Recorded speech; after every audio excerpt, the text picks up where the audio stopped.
Silence will allow him to go for kills on Sand King as well as Puck a lot easier. What are MUFC going to be trying to do here? They want to take down towers, but it's hard to just push straight in. They're going to have to use smokes to look for ganks, look for kills, and then try to convert kills into pushing towers. We are going to see Radiance somewhere. Where's Radiance? There's the Radiance recipe flying on over. And with this Radiance, MUFC may look to take a few fights here. Yeah, so here you see, TFG says push, you rad. The problem is, it's a Radiance. You're still squishy. For me, it would make sense if they said push, you have BKB. It's a lot easier to push with a BKB than it is with a Radiance. Alternatively, they could look to take Roshan. If they could get Viper with an Aegis, it would be a lot easier for them to actually push. But Viper with a Radiance, this is... Oof. They're going to have to be careful here. If they initiate poorly, don't get their Puck SK combo off, this Viper is not going to be able to have a very big impact on this game. And LGD with the axes, the ES Fissure do have the spamming capability to actually defend here without engaging into a fight. They can just spam from afar. We are going to see Fissure there. Hits to a perfect line initiate. They take out Puck. They take out Ling, the Enchantress. SK comes in late. I pause this fight. Mid-epicness, guys. What happened there? This Fissure from the ES happened. A perfectly placed Fissure. Stun 2. Lion Blink impaled both. Fingered the Puck. Puck got taken out before he could cast a spell.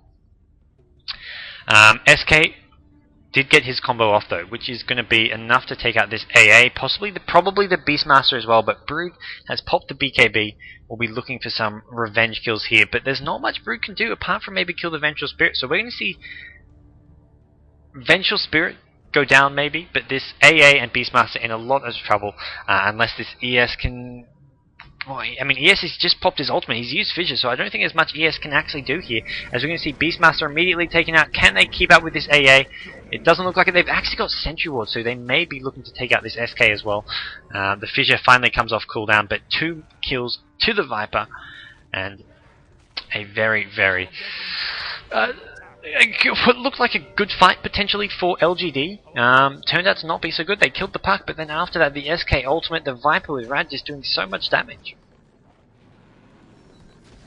And we are going to see Puck, oh wow, finds the AA with the ultimate stun as well, and that is just smart play. I mean, that's just smart, not only smart play, but aggressive play. It's aggressive, it's calculated, it's just so clever, and getting a kill inside the opponent's base like that is going to help them financially and cripple the other team as well, so really smart stuff coming from them. We are going to see Regen Room popped on Puck as well. He managed to blink out before he died. Having a look at some of these MUFC heroes, TFG the Puck, how much gold? 1400. He actually bought back. That is what happened there. So a buyback in that fight, setting up those kills. I was wondering, I didn't quite click that Puck was suddenly back, but yeah, of course, he bought back, came back to the fight, and that is going to set up a nice little scenario where they did get that kill on the AA, which did make that buyback potentially worthwhile, but he did lose a lot of gold buying back and is going to slow down his sheep stick dramatically, as he now only has 1400 gold, when before he had about 2400. Bottom lane, we've got SK. How much gold does SK have? Ooh, KYXY has 2.4k gold. If he is going for a sheep stick, he's about 1000 gold away from it. Saying that they want bottom, do they in fact want bottom? Well, I think LGD want to play safe here. They're going to be focusing more on defending and picking good fights. So bottom SK is going to be the one defending it, getting some farm there. And top lane, we've got Viper, Vengeful Spirit. Easily going to take this tower. There's not going to be any defense coming out, and it does go to the Sentinel. So Vengeful Spirit, another thing to take note of, we're going to pause quickly. Look at the levels of these heroes. MUFC 17, 17, 16, 12 and 13. They have such a big level advantage. They have clear control of this game with their levels, their item advantage, their farm advantage, and they're slowly taking down tower after tower. MUFC are in fantastic position here. On the other hand, at the bottom, what is going on here? LGD have found an opportunity to take Roshan. They've either smoked in, they've dewarded, they know it's safe. Well, sorry, they don't even have to smoke or deward in, because they know Viper was top, Vengeful Spirit was top, and Puck is top. They see those heroes on map. They see SK on the map. They see four MUFC heroes. With 4 heroes on the map, they know it is perfectly safe to go for Roshan. As soon as they go missing off the map, they have to be a bit careful, but they're going to take down Rosh fairly quickly. And we're actually going to see MUFC not even going on this tier 2 tower, which they could go for because they don't know where LGD are. It just hasn't struck them that, hey, LGD are Roshan, and now they're going to know. The Aegis is going to allow LGD to turtle even longer because Brood with 2 lives can just run in there and stall the push. So MUFC, despite their huge advantage in farm and levels, I mean they've got 3 heroes over level 16 when LGD only have the Brood, they're going to be struggling to push and end this game. So MUFC are really going to have to be looking to smoke gank, get some nice pickoffs before they push, but LGD are just going to focus on not letting that happen. They're going to stick together, they're going to defend, they're going to be very, very sharp and basically focused and prevent any sort of mistakes like that. So we're going to get into the mid to late game, closest to the late game here now, as we do see Brood picking up an Orchid. We're going to have Sand with that Sheepstick soon, I imagine. He's now got 3.4k gold, does have that Sheepstick up in just about 100 gold. And this Beastmaster Hawk just being used so effectively to follow the MUFC heroes around the map at the moment. So Radiance and Pipe up on Viper, I still feel that he needs a BKB. Not so much because these nukes are doing a lot of damage, it's just that they disable him. A Fissure, a Hex, Impale, any of these spells, if they hit Viper, are going to slow down his killing capabilities. It basically, they limit his DPS output just by hexing him. They could go on the puck with the Fissure plus Impale, but if while they're doing that they hex the Viper, Viper can't do any damage, he can't pipe his teammates. They don't actually have to kill the Viper. Viper's pretty hard to kill, but the problem is, you don't always get BKB for the survivability. You get it so that they can't disable you, so you can actually kill them. It's like if you're an anti-mage with 2 hearts, or 2 or 3 hearts, and a pipe or something. I mean, teams are just going to ignore you, but they still might use a hex or a stun on you, just so you can't do so much damage. They're not going to try kill you because you're too tanky, but they will sure as hell disable you. I mean, obviously that example is a bit ridiculous, having an anti-mage with multiple hearts, but it's just sort of to classify what I'm talking about. If a hero is so tanky you can't kill it, it doesn't mean you ignore it completely. You still have to throw spells at it to limit its damage output. If it's a hero that's tanky, does big damage, you want to disable it, which is what we're going to be seeing on this Viper, who does have Radiance, Pipe, and Vanguard. His damage actually isn't that big. That's the other thing to take note of. They will be disabling him, but if he'd gone for Manta style, MKB, he'll be doing a lot more damage than with a Radiance. I just don't feel this Radiance is going to be that effective of a DPS item. It is useful in giving him more farm. He does farm a lot faster with a Radiance than with an MKB because of the AoE damage, so he can help him neutral, help him clear creep waves, but overall he's not doing a whole lot of more single target DPS in team fights. And we are going to see Beastmaster going for a Pipe. Does have the hood up and possibly a smoking opportunity here for LGD. Their lanes are pushed out for the most part. Ooh, they do have to be careful though. Puck at top. How close is Puck to his sheep? Puck, wow.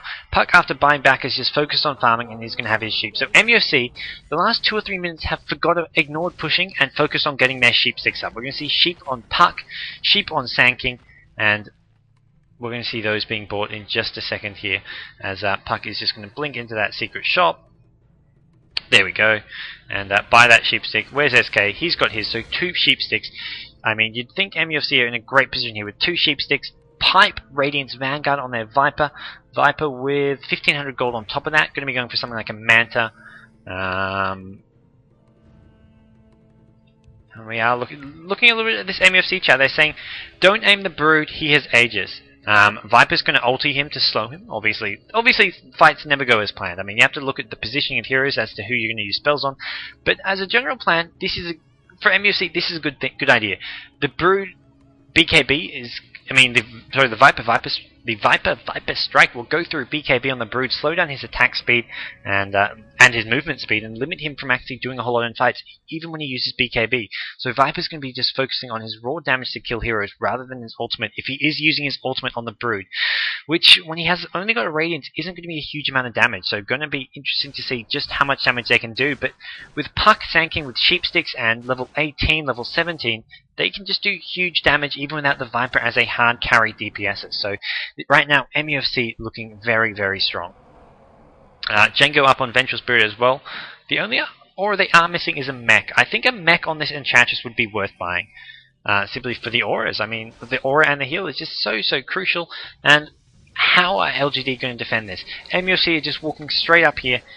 they've got a gem, they've got these auras, they've got a game plan in mind with the SK, and the Puck Blink and Sheep Sticks, as well as the big AoE ultimates, and the Viper, who can use his ultimate to slow down the Brood, BKB plus ultimate, just taking out the Sentinel heroes.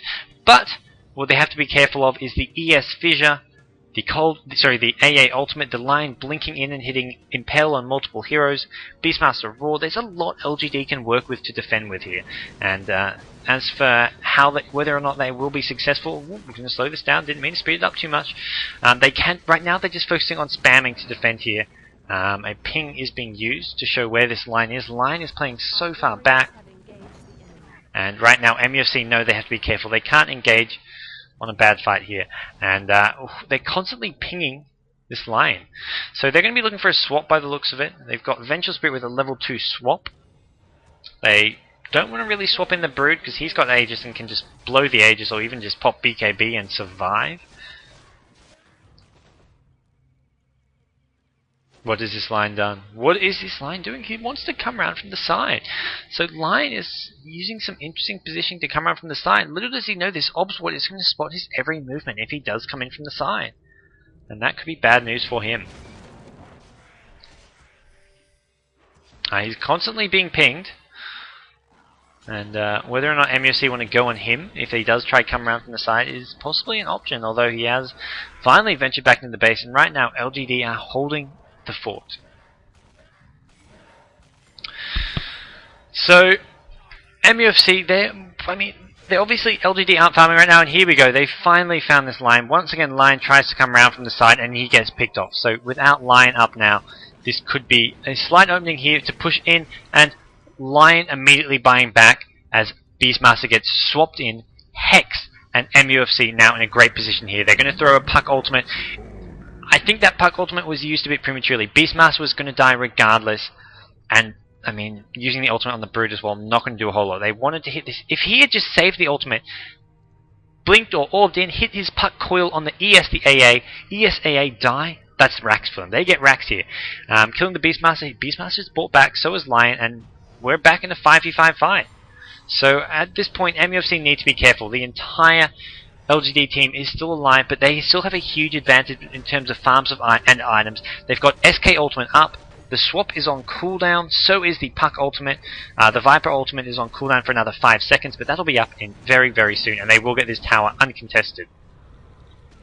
So MUFC with a very, very clear advantage here, and it doesn't look like there's much LGD can do to defend. I mean, they have got their spells up, I believe. I'm not sure if I can't actually see their ultimate cooldowns because this is a replay from MUFC's point of view, but they are going to back off here. So this is a problem. These lanes are just pushing out so much. There's so much farm on these side lanes that MUFC are going to go back and defend. They're going to have one hero go top, maybe the Sand King, possibly the Puck.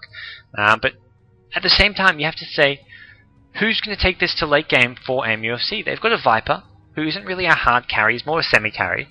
Enchantress isn't really farming all that much. What is Enchantress's gold? We're looking at 1k gold with an Ag Scepter, so not a whole lot of farm on the Enchantress, who is a bit of a semi-carry. SK going for a Sheep Stick, isn't going to be going anything like a Radiance or any kind of carry, even a tank, not even a tanking build.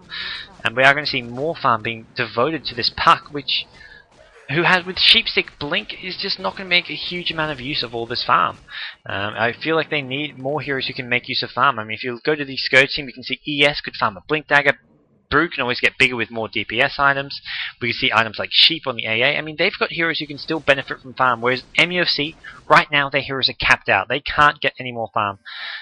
Well, I mean, they can get more farm, but there's just not much. They can't get much stronger as a team. Their heroes are just maxed out in terms of items and farms and levels. They're not going to get too much stronger. And we did see a little smoke. Here we go. I'm going to follow these heroes. I can't follow them on minimap, apparently. They're deciding whether they want to go on this Viper. Viper is backing off quite smartly so.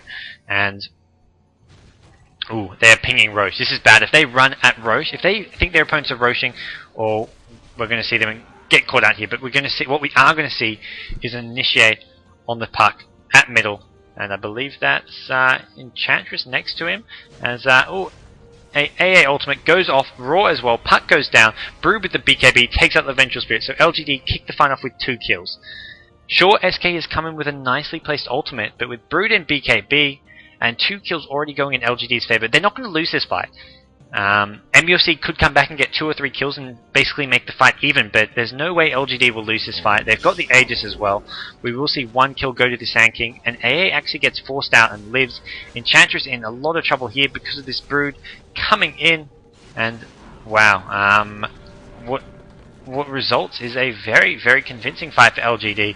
If they can get this Viper down as well, that is going to be huge for them. Viper level 20 is going to give so much golden XP.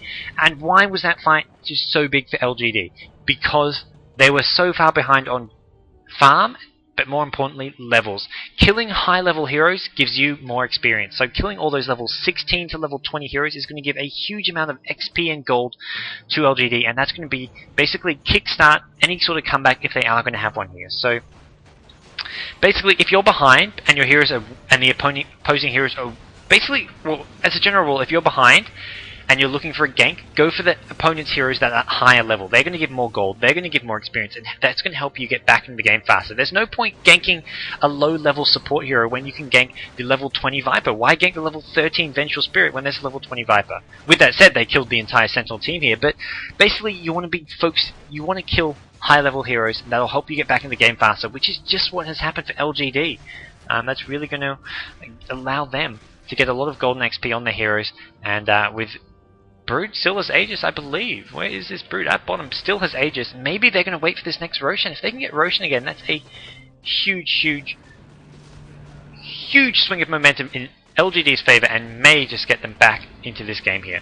As we do see ES getting level 12. How close to this Blink Dagger is the ES? DD has 1500 gold, still has a bit of a way to go, and you can't really be any more aggressive in farming this bottom lane, as it's just too dangerous, and 1 minute until Aegis is in fact back. So they want a smoke fight, they want a gem. Can they do it? They're going to have an urn being bought, presumably on the Vengeful Spirit. Yes, it is. And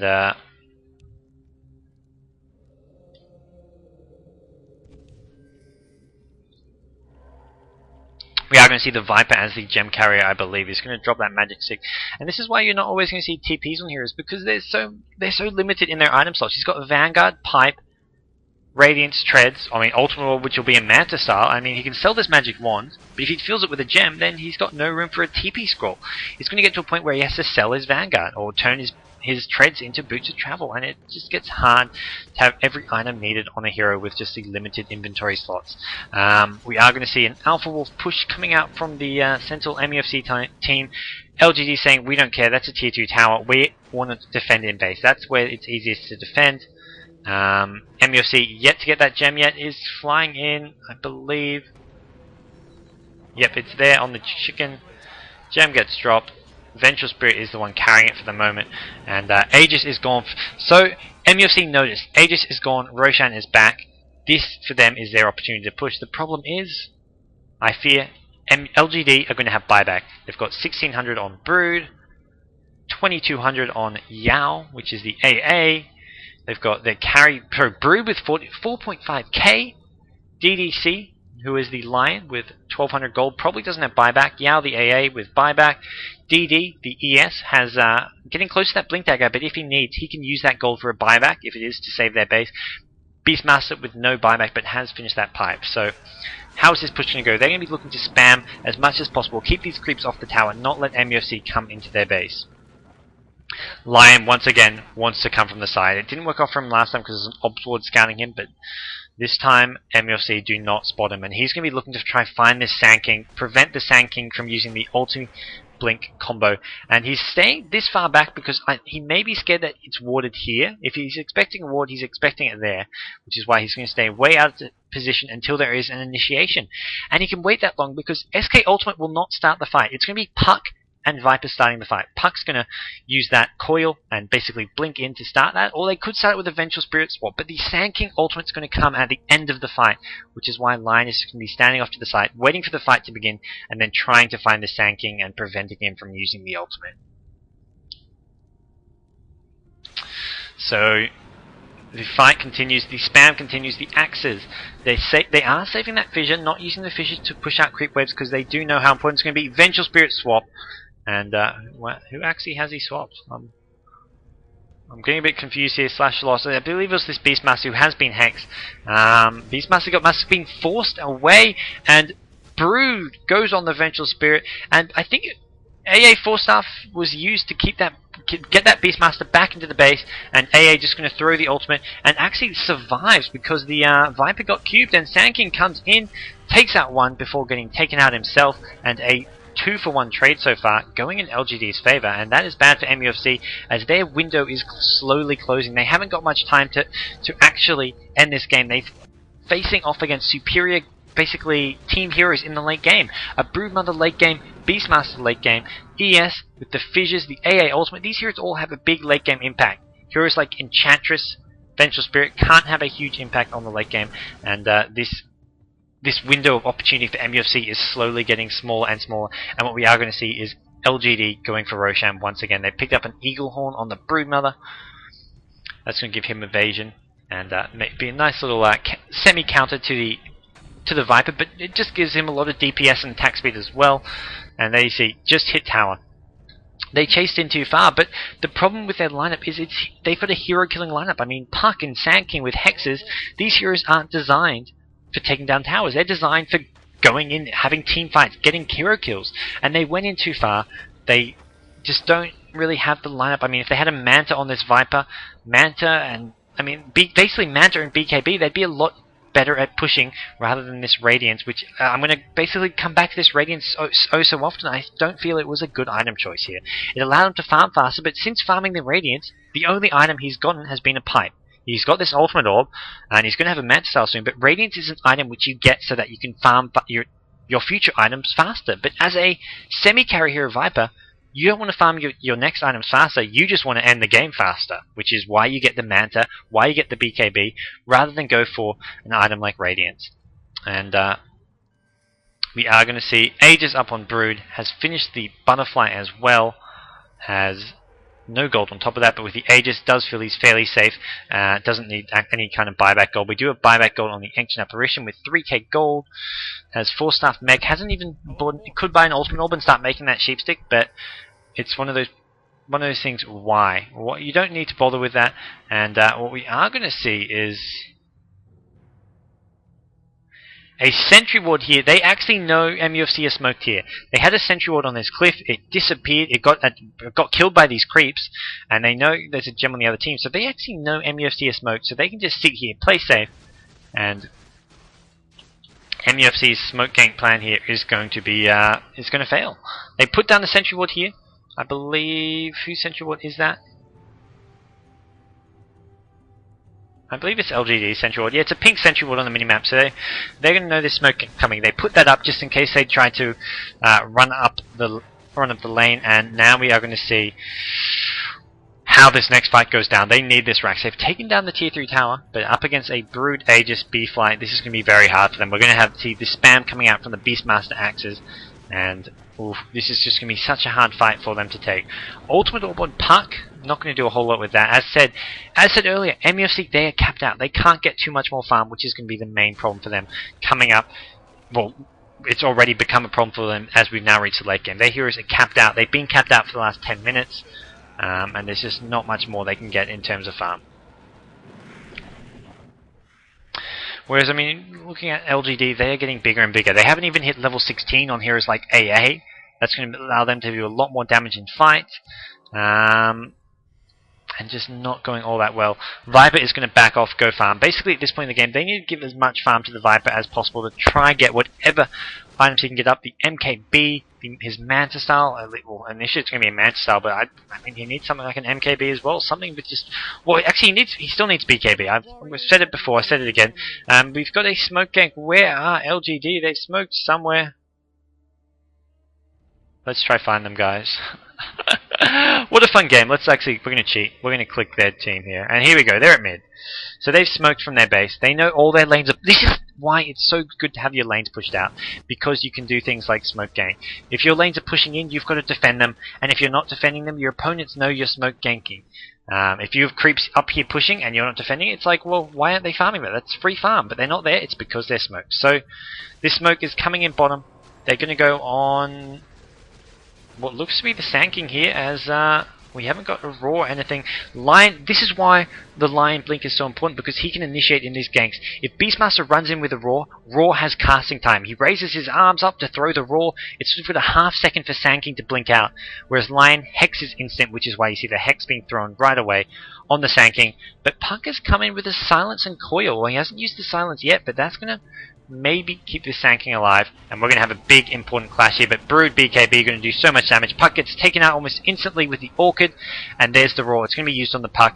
SK Ultimate flies in, does quite a lot of damage, but this mech and these Scourge heroes, as said, they can get more farm while Sentinel can't do any more damage. A Sand King Ultimate at 45 minutes in the game isn't going to do a lot of damage to heroes with 1800 HP, Beastmaster, AA, ES. They're all quite tanky. Broodmother as well. They're tanky because they've got Mech and Pipe. We've got Pipe on Beastmaster, Mech on Ancient Apparition, and these heroes are just hard to kill. We're going to have ES with Blink as well. There's the Blink Ultimate. They take out the Sand King, and LGD back in this game, and now we have ourselves a game. I was about to say fairly even, but I'd say definitely favour LGD here. They've still got this Aegis on Brood. Brood is just doing so much damage, getting so farmed, and with that, well, it looks to be a 1-for-1 trade. I mean, Lion went down, so did the Sand King, but Puck actually bought back. So Puck, having bought back, is going to be more kills spared. The VS goes down, Brood goes down with the Aegis, but he's just going to respawn almost instantly, and it will get taken out slowly by the looks of it. Oh wow, Brood actually surviving. That was huge. The fact that Brood actually killed the Viper there. If Viper had killed Brood before Brood actually life-stealed enough and Viper had survived that, that would have been a pivotal moment for MUFC where they could have maybe found an opening to push, because Brood is going to be, I think, maybe just his buyback. Brood does not have buyback, so if Viper had survived that, that could have created a huge opening to push down this mid-rack. As we do see, LGD, the ES, the only one to survive. Oh, ES actually dies at base! So ES goes down as well. Lion, having just respawned, is the only one alive. But with Viper dead, MUFC just not really in a position to push. And this game is just so ridiculously back and forth, and MUFC are just playing so well. Using this unusual Viper pick very well. I mean, I'll critique his item choice for getting the Radiance, but at the same time, he is playing the hero so well, and MUFC as a team are working with this unusual pick very well and making it very effective.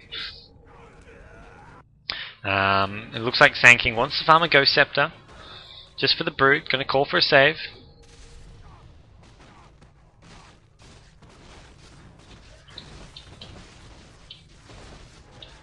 And we are going to go back to a bit of safe farming here. So both teams are going to be looking for opportunities for smoke ganks, for Roshans. They're going to have to compete for Roshan when it does next come back up. It's going to be so crucial that MUFC don't let LGD's Brood pick up another Aegis, and MUFC are going to be looking still to push down this mid-racks. They know time is ticking. They know if this goes for another 15-20 minutes, they cannot really logistically defeat this sort of stronger, I say stronger lineup, but it's a stronger late game lineup. MUFC's lineup worked great for the ganking early game, and as well as for pushing down towers once they got up their items. But as you get into the late game, heroes like Beastmaster and AA still remain very effective, and heroes like Sand King, Enchantress, VS, I mean, these heroes aren't great in late game scenarios. Viper does okay, but even Viper isn't that good. Puck isn't all that good. These are all magic damage based heroes. Their only physical damage is really the Viper. They've got hexes, sure, but they've only physical damage is Viper, and Viper with no BKB can be easily disabled as well. So they're going to be very limited in what they can do in this late game scenario. We're going to speed it up until we do get a bit more action here, guys. I feel as this game is getting very long. I mean, there's the actual analysis part has been ongoing, but there's just only so much going on at any given point when the games do go beyond sort of 45 to 60 to 70 to 80 minutes. I mean, as said, this game could go to late game. I mean, if MUFC don't manage to finish this soon, this could go for 70, 80 minutes. At the same time, even if LGD do sort of get control over the game, MUFC could defend for a long time with their heroes. I mean, looking at their heroes, Enchantress hasn't had much of a recent impact. Vengeful Spirit has been fairly limited in what he has done. I mean, all their heroes just have not done a whole lot recently.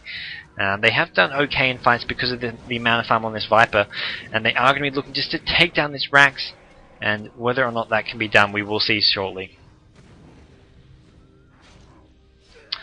And oof.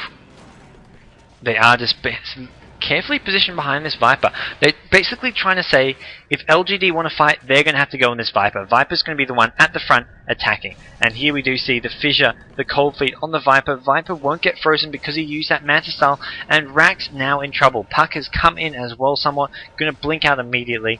And this mid-Rax looking like it may just go down. They've used the glyph as well. So LGD saying, we don't want to go on Viper. We'd rather lose our Rax than lose this team fight. If they lose this team fight, they could lose the game. So they're saying, one mid melee Rax, we can still win this. We're not going to bother too much, and we're actually going to have them go on this Viper. They've used the Raw. When I say go on Viper, they've used Raw on Viper, but it doesn't mean they're all going to commit to this Viper, because they know SK and Puck are going to back him up.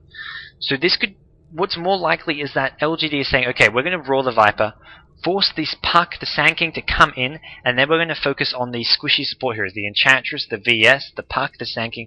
We're going to focus on them. But at the moment, they are just focusing the Viper. The swap comes in. He does get swapped out, and Beastmaster SK goes in with a huge epicenter. He needs to finish off the line. As if he can finish off the AA as well, that would be absolutely huge. And so far, 2 heroes are taken out. And wow, MUFC still in this game. 8, the Beastmaster has actually bought back using his gold for that, and we are going to see Dusk go flying, but not going to find anyone. They were looking for that Sand King. It actually does hit him, and this mid-range Rex is going to go down to the Siege Wagon. So the range Rex goes down, the melee Rex isn't taken out, and LGD defend because of their buybacks. They went in on the Viper, they took some big damage, and Beastmaster had to buy back to defend that.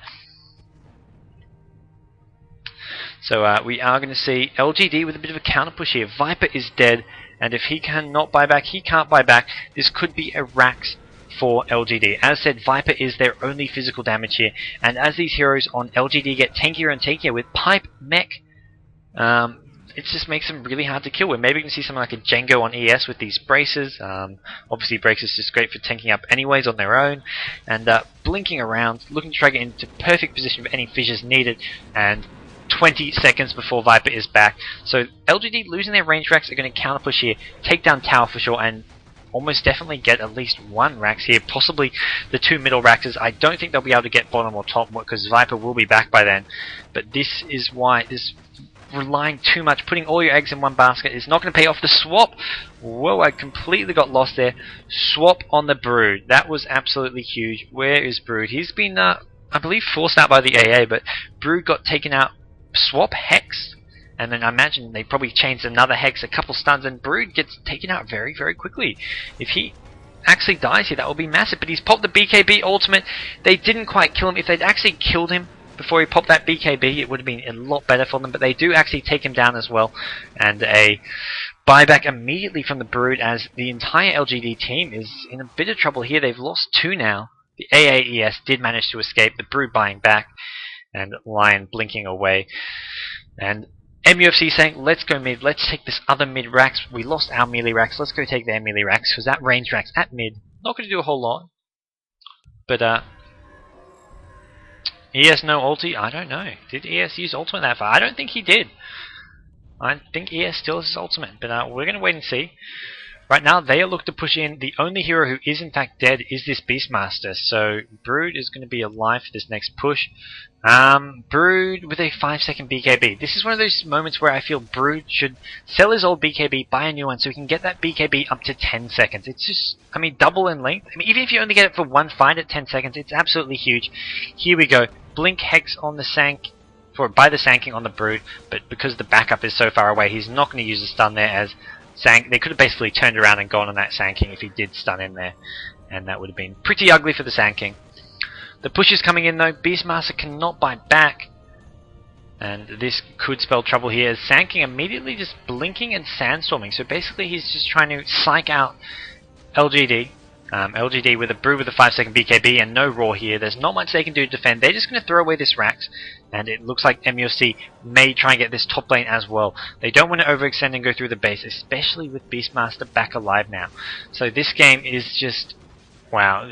At this point in the game, it's 50-50 for me. I mean, MUFC have more momentum in their favor with the push, but the problem is LGD don't need momentum. All they need is one big stop. If they can defend a push, get 2 or 3 kills, this late in the game at 53 minutes, if these heroes don't have buyback, like Viper doesn't have buyback, they can just go walk up the middle and throne MUFC if they kill Viper. Without Viper, if they maybe kill someone like Sanking as well, does Sanking have buyback? TFG? No, TFG's the Puck. Puck doesn't have buyback at 1500 gold, I don't believe. KYXY does have buyback, but if they can get a couple kills here, they can just walk up mid and throne, more or less. So these next few team fights are going to be so crucial here, and a big creep wave coming in MUFC's favour here. And we will see Cold Feet being popped, and Viper wants to go back in. Oh, he does get frozen. Swap and Hex immediately on the Brood. Brood gets forced out. This is why that force staff is just so crucial. If AA didn't have that force staff, it would be game over right now. Brood would have been hexed a second time. He would have been stunned.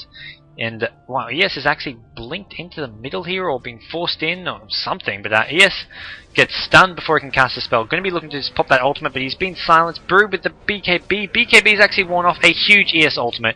ES ultimate not only doing a lot of damage to the heroes, but clearing the creeps here.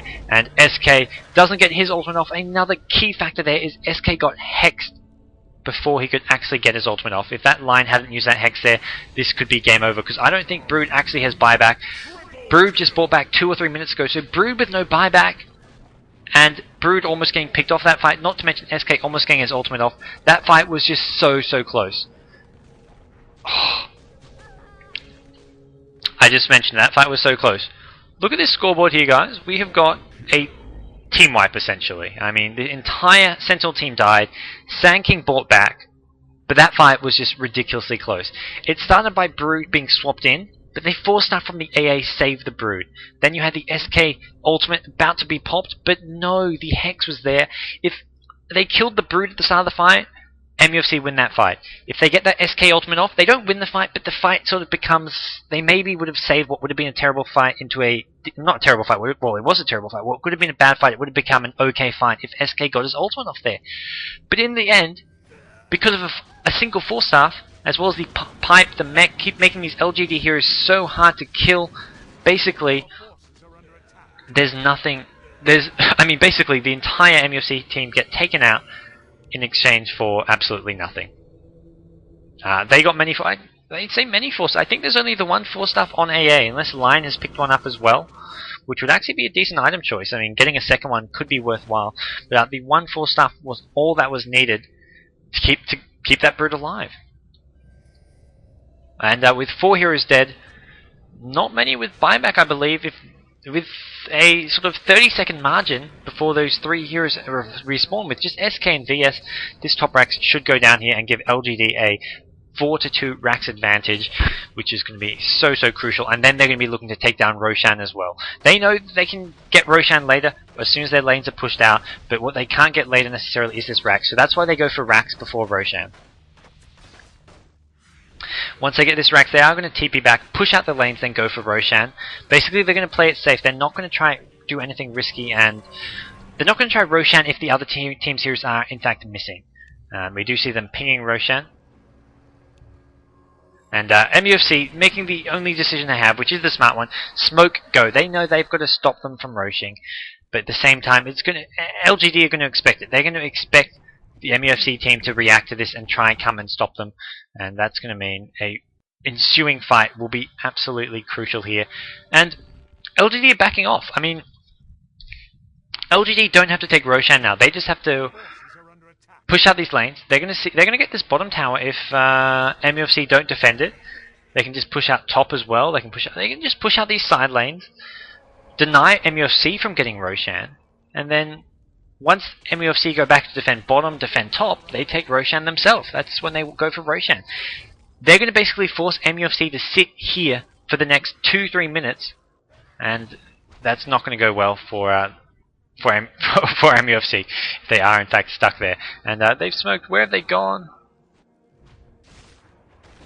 Where are MUFC? Here we go. They're in their neutrals. The ping is gone. They want to go round. Have they used another smoke? No, VS is going to break his. So the smokes are slowly wearing off. The Hawk is going out into this jungle, going to spot this Vengeful Spirit. But right now, the big news is this top lane. This top lane, because of that one Rax, is going to push and push and push. And LGD is saying, hey, we can push out middle as well as top, and then we're going to be able to Roshan. LGD aren't going to go push and look for Rax, unless a team fight happens, which they win. But right now, they are just trying to push out lane so that they can create a window of opportunity to take Roshan. And that window of opportunity is going to happen when this top lane gets near the Rax, and SK being forced to go back and defend this top lane as fast as possible. And these 4 heroes are going to have to camp Roshan. But more importantly, they're going to have to make sure they don't get initiated on without the Sand King. These heroes do so much damage in a 4v5 situation. And we are going to see them maybe try and take Roshan soon if SK is in fact top. Here we go. Is Brood going to go for it? They're actually just going to walk straight down middle. Not necessarily a bad idea. We do have Mufc just camping Roche with this Wildkin. So they do have that permanent scout on that, so they know exactly when they do go for Roshan. And this top lane is still going to be a problem. Sure, SK pushed out for a little bit, but guess what? These Mega Ghouls are going to be constantly pushing it out and causing many problems for MUFC. And right now, this is a bit of a dance. It's a bit of a stalemate situation, but it's a stalemate where one team has a clear advantage, and it's one team it's basically MUFC being forced to dance around and try stop LGD having 100% control over this game, which right now LGD have near full control of this game. They are controlling the lanes that are pushing out. They are controlling the Roshan. They decide when, and they're deciding when a team fight happens. There's not going to be a team fight unless LGD say there is. And LGD are only going to have a team fight if it's going to go in their favor, which is going to be when this top lane is pushing in, these middle and bottom lanes are maybe pushing in, or there's a situation where they can fight 5v4 because Sand King is pushing out top. At the moment, we do have a smoke being popped. There they are. They're actually in newts. So what I imagine they're trying to do is come around and get them from behind, so take them a bit by surprise. But LGD, as I said, they're not going to fight unless it's on their own terms, which means they have to stick together as 5. Which is what they're doing here. What they do have to be careful of is not letting MUFC get Roshan. That's the one, I think the one thing that MUFC could go for is Roshan themselves. They could really risk it and go for Roshan. There are Spiderlings that were scouting it though. But an actual 5v5 fight now is not going to go in. It's not going to go in MUFC's favor, but they picked off ES before the fight even begins. So ES with no buyback, and this is now going to be a 5v4 in MUFC's for more 4v4 because VS is going to go down. So a VS for an ES is actually not a bad trade for LGD. I mean, it definitely goes in MUFC's favor. ES can have a bigger impact, but it means if Viper gets caught out of position, they can't use that swap to save the Viper. It means he's just dead. They can only rely on the SK stun, the puck, disables and silence to actually keep Viper alive. And there we're going to see Pipe pop by both team. SK in trouble here. SK going to get taken out here, and this is not a fight that's going to go too well for MUFC, despite picking off the ES. They do take out the Lion. The Viper just in so much trouble because this Brood does such big damage. Brood now with 5k gold, doing massive amounts of damage. Even with the Enchantress with that passive gets taken out, and 3 MUFC heroes go down. Sand King buying back just to defend this top lane. And this is the scenario where LGD will say, let's take Roshan. The alternative is they say, let's push mid if they want to force some buybacks, but they can take a free Roshan here. It's either or is really the situation. They've got 60 seconds on Viper, so they can take Roshan in about 20 seconds and then go push out middle with the Aegis and Cheese and not actually worry about Viper or Enchantress being at the fight. Look how fast they can take down this Roshan. And they are going to have AA just pushing out that bottom lane a bit. It is not going to be easy to do. There is quite a big creep wave, but they will manage to do that, and they may go mid, look for another axe here. They've got 40 seconds. They've got Cheese on Brood, so that means the Aegis is actually on the Lion, because Lion's getting focused. I love this decision to put the Aegis on Lion. I mean, have you guys seen Brood die in any of these recent fights? No, Brood has not been focused down in any of these fights. He's got the BKB, he's got the lifesteal, and the Cheese on him is a much better decision as well, because Lion is basically, with Lion, he's going to get focused and instantly die. With an Aegis, it basically means there's that 2 to 3 second window when he's respawning, where they can't focus him, and as soon as he respawns, he can blink away, or by then they would have moved on to a different target, and Lion can come in with some disables and do have a huge impact on any kind of fight. So a great decision giving Lion that Aegis here. And at top we're actually going to see Puck finding Lion, and the Aegis is going to get instantly lost, unfortunately. SK and Puck do escape. I'm not sure what Lion was doing there. Simply put, he was completely out of position. He was doing some dewarding by the looks of it, but getting caught out there was a waste of that Aegis. But I mean, luckily for him, he actually had the Aegis, and he does pick up another smoke, so maybe going to look for another smoke gank here. We do have Sheepstick and Ghost Scepter on the AA, but right now LGD with this cheese are going to be looking to end this game, I feel. But at the same time, MUFC looking to push out this top lane. This top lane has been the constant problem, because it's been constantly pushing in. They've been forced to defend it over and over again, and that's made it hard for them to actually stay in this game or take any fight. And there we go. Heart on the Brood makes him near unkillable. And with the only DPS coming out of this Viper, who now is a Talisman of Evasion, but it's just so little they can do to actually touch this Brood. Brood's just going to be going in, right-clicking down this tower, and we will see some stuns, disables coming off, but with Cheese, Pipe, and Mech, they've got a 4-staff as well, so if he gets chain sheeped, he can just face the other direction and be forced out to safety. And they actually have used smoke. ES is behind, at the back of the fight in smoke, and their plan here, this CTP, this is what I was about to talk about. Basically, if they see a TP to defend this top lane, that's when MUFC will chase. As soon as they know 1 or 2 heroes back off, and it's only maybe 3 heroes here, basically LGD, if they want to go defend top and mid, they have to back off at the exact same time. Because as soon as MUFC see any kind of TP heading top or mid, these SK, the Puck, they're going to go blinking in, look for a chance to stun or initiate on anyone, and try and pick a fight that will go in their favor. But with that said, I don't think LGD are going to be going back to defend. This lane is top is going to push out itself. Middle does need some defending, but these T4 towers are full HP, so LGD still do have a bit of time to buy. If they think they can definitely win this fight, take bottom racks, then there's no reason to actually defend mid lane, especially when they've got mega creeps of their own, which can sort of push back these mega creeps, although they are a bit outnumbered. Puck says he's going to trigger BKB, then buy back. Okay, interesting.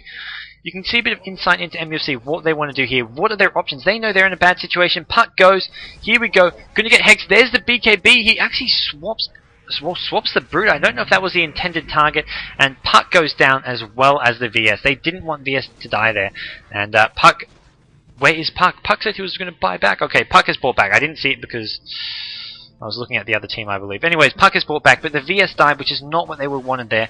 And it's now a 5v4 without that VS swap, which is so crucial to win these team fights. Despite not having a BKB in this coming fight, with a 4-staff on his teammate to help save the Brood, as well as a Pipe and Mech, I think this Brood will be perfectly fine. Has a cheese as well. And we are going to see SK throwing down a stun, but Pipe being popped as well. And there's the Viper ultimate. Oh, sorry, no, yeah, Viper ultimate on the Brood, but not going to do a whole lot of damage there. He's also got cheese. ES goes, pops the stuns, Lion follow up, and Trouble is the name for MUFC as SK gets taken out, and Puck doing all he can to stay in this fight, have a big enough impact to keep MUFC in this game, but I don't think there's too much more they can do. 2 MUFC heroes are down. VS is going to be back in about 10 seconds, but it's just not enough. This Rax is going to go down at bottom. They've lost 1. The Brood in a bit of trouble does still have cheese. That is the importance of Roshan getting this cheese up, as well as the Aegis up, and Brood, despite getting taken down to red HP, despite his BKB being on cooldown, just says, hey, I'll just pop this cheese and be perfectly okay. They do take out the Beastmaster, and LGD, they know this game has not been theirs to begin with, and they know that the game is not over even with 5 racks advantage, so they're going to back off. They aren't going to just go right-click this 1 remaining rack, so they're going to back off, defend their base, and make sure they do, in fact, close out this game properly, because MUFC, with a huge advantage the first 30 minutes of the game, they really want to play this safe and make sure they do, in fact, win this game. And wow, some incredible stuff coming out from both teams here. LGD was so close to losing. They had Viper knocking at their doors, and I mean, I've critiqued this Radiant's choice in Viper a bit, but MUFC played this so well. Every single player played their role so well. I think a couple item choices, a couple decisions where they let LGD get the first 2 Roshans uncontested, made this game very hard for them to win. Partly But it's not so much as letting them take Roshan uncontested, it's the fact that being on the Scourge side of the map, it's a lot easier to take Roshan. If MUFC were playing on the Scourge team, they would have had easy Roshan for themselves. If they reversed, if this was MUFC on Scourge and LGD on Sentinel, MUFC would have won the game. If everything else went the same, such as you switch the bottom lane to top, you switch the lanes to the other side, if everything went the same, apart from Sentinel and Scourge being swapped around, I would say MUFC would have won this game because of the Roshan. Roshan advantage is what kept LGD in this game, and that's why Scourge it's just such an important sign to be on in these crucial matches when a simple Aegis can decide a match. And it is one of the definite balance issues involved with Dota here, but definitely very well played by MUFC, and it was a tough path for them. I mean, they lost to EG. I mean, Team EG in the first round of the playoffs, then they go up against LGD here, a very tough bracket here, and they basically left SMM without a top 8 placing, which, when you look at who they versed and who they have actually beaten, and how well they did against LGD, you feel they should have actually, they were one of the sort of top 8 teams for sure, but they don't even leave with the top 8 finishing here. They do manage to stay alive a bit longer, getting a few kills here, but they are up against Mega Creeps. They've killed the Beastmaster, but up against Mega Creeps, there's very little they can do, and this pretty much concludes this game, guys. Games can be won up against Mega Creeps, but not when your hard carry is a Viper. You'd need something like an Anti-Mage, Furion, Void. You'd need these sort of super mobile carry heroes that can like a Prophet who can TP anywhere on the map, a hard carry who can basically 1v3, and what we are going to see is pretty much game over here. MUFC with one last-ditch effort to 5-man push mid, and they are going to be absolutely desperate to do whatever they can here. And I mean, they're staying positive. They're saying, hey, we can still win this. So maybe I've spoken too soon here, but I mean, it's going to take a huge mistake from LGD to actually lose this game. And there we go. This is what I've been talking about. Brood selling and rebuying his BKB. It's finally happened. Brood has rebought his BKB and now has 10 seconds of magic immunity. Compared to 5, that is absolutely huge. Especially when the plan was going to be to chain sheep the Brood. If Brood can pop a 10-second BKB, that is going to be absolutely huge here. And we do see a Mantis Soul on Puck. And we are going to see what looks to be as much push coming out as possible. Can MUFC prove me entirely wrong? I've said this game was over for LGD, but this Tier 4 towers are under attack. The throne is under attack on the other side of the map. They've glyphed. Can they do enough damage here? All Brood has to do is run in and stop them hitting the throne, and this throne on the Sentinel team will go down. And wow, a bit of a nail biter towards the end. Oh, the throne was... I feel if this throne wasn't under attack, they may have actually been able to take that fight there with Beastmaster out of action for quite a while. But they did just... LGD knew they could just play it cool. They knew... if they knew they didn't have to go in, they didn't have to rush anything. So, thanks guys for tuning in and watching this very long VOD. Basically, yeah, MUFC had a very tough road there in this SMM competition. I feel they deserved a much higher placing than what they got. I feel they were definitely one of the best teams outside of China in this competition. Basically, my ranking of teams in the competition, there's the Chinese teams who competed, they're the Tier 1 teams. And after that, you have the sort of the... Oh, I say Tier 2, but I mean, it's more sort of Tier 1.5. You've got EG, you've got MUFC, and you've got Mineski. Those 3 teams sort of sum up the Tier 2 teams, the teams that could actually compete with the Chinese, but didn't all get an opportunity to do so. Apart from Mineski, who took it to LGD, beat LGD twice, and had a great showing. EG, obviously, with the computer issues, decided to boycott, and MUFC only got... Well, they had a tough bracket. They lost to EG, then they lost to LGD, and then see you later, you're out of the competition. So they didn't really get the chance to prove themselves, but in a competition, you have to be able to beat everyone if you want to go far. You never know what kind of hard bracket you're going to get. So MUFC, with a fantastic game right there, they went home, but they can go home knowing that they played some really good Dota, even if they didn't get the result, which reflects that. So, I hope you guys enjoyed this video. I'm Gods from Go2Gamers. That was a very long game from SMM. Bit of a recap. That was epic game number 1 of MUFC versus LGD. Thanks everyone for tuning in. If you did enjoy that, please check out my other content. It's on YouTube at youtube.com/godstudios. I'll pop that up in a second, as well as follow me on Facebook at facebook.com/ggNetGods. Basically, you can find out whenever I'm going live, whenever I've got new content, whether it's a Dota Talk-like show, just a talking show, or sort of whatever you want to talk show. Yep, that works. Talk show. Live commentaries of basically tournaments such as ESWC I did some live commentaries for, or just replay casts and commentaries like this. So thanks everyone for tuning in. Follow me on Facebook, follow me on Twitter, and follow me on YouTube. I'll pop that up in a second. Thank you guys. I did this for you, of course. And that was a lot of fun because that was a fantastic replay, and hope you guys enjoyed it as well. And I'll just put those links up in a second. There you go, guys. Thanks everyone for tuning in, and that is me saying goodbye.